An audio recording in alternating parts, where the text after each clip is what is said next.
मी 30 दिवसात माझं 6 kilo weight कमी करण्याचा चॅलेंज घेतलेला आहे आणि त्याच चॅलेंजचा आजचा 27वा दिवस आहे.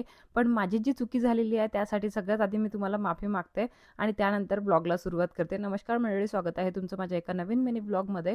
काकू 2 दिवसापासून येत नाही आहेत म्हणून सगळे भांडे माझ्यावर पडले होते, सगळं काम माझ्यावर पडलेलं आहे आणि त्यात मला बरं पण नाही आहे. मी मध्ये तुमच्यासोबत शेअर केलं होतं की मला रात्रीला 2 दिवस झाले फीवर चढत आहे, त्यामुळेच माझे ब्लॉग येत नव्हते आणि मी मध्येच थांबून गेली होती. पण त्यासाठी मी आधीच तुम्हाला माफी मागितलेली आहे आणि त्यानंतर तुमचे कॉमेंट्स वाचून तर मग मला मोटिवेशन मिळालं की हो, मला करायला पाहिजे.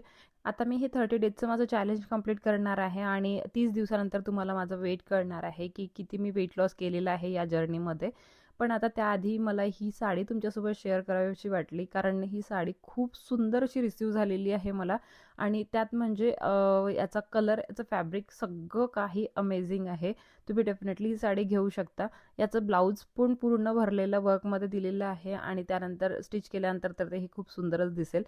हे मी रेडीमेड ब्लाऊज यावर घातलेले, पण हे इमॅजिन करू शकता तुम्ही की स्टिच केल्यानंतर कसं दिसेल. यामध्ये कलर ऑप्शन्स खूप सारे अवेलेबल आहेत आणि पूर्ण साडीचा लुक पण खूप सुंदर आहे. सगळं काही मॅचिंग करून जेव्हा तुम्ही ही साडी वेअर कराल ना, तर खूपच जास्त सुंदर दिसेल आणि वेअर केल्यानंतर ही साडी खूप जास्त छान वाटत होती मला. माझा म्हणजे याचा फील जो आहे तो खूप मस्त येत होता. तुम्हाला पण ही साडी आवडली असेल आणि पाहिजे असेल तर फॉलो करून कॉमेंटमध्ये लिंक टाईप करा. तुमच्या डीएममध्ये तुम्हाला या साडीची लिंक मिळून जाणार. आजचा एक किस्सा सांगते तुम्हाला. मला डिनर बनवायचं होतं, पनीर बनवायचं होतं डिनरसाठी आणि मी पनीर बनवायला घेतलं आणि एकच शिमला मिर्च मला माहीत होती की फ्रीजमध्ये आहे. पण ती शिमला मिरची रेड झालेली माहीला दिसली आणि ती तिने फेकून दिली. आता रेड झालेली शिमला मिरची मला चालली असती या पनीरमध्ये, पण तिला असं वाटलं ती खराब झाली म्हणून तिने फेकून दिली आणि मी इकडे शोधत बसले. मग मी कांदा पण कापला नाही, फक्त पनीर घेतलं, तुपामध्ये ते थोडं फ्राय केलं आणि चिली फ्लेक्स, ऑरिगॅनो टाकलं त्यामध्ये आणि थोडं मीठ घातलं आणि बस माझं डिनर रेडी आहे.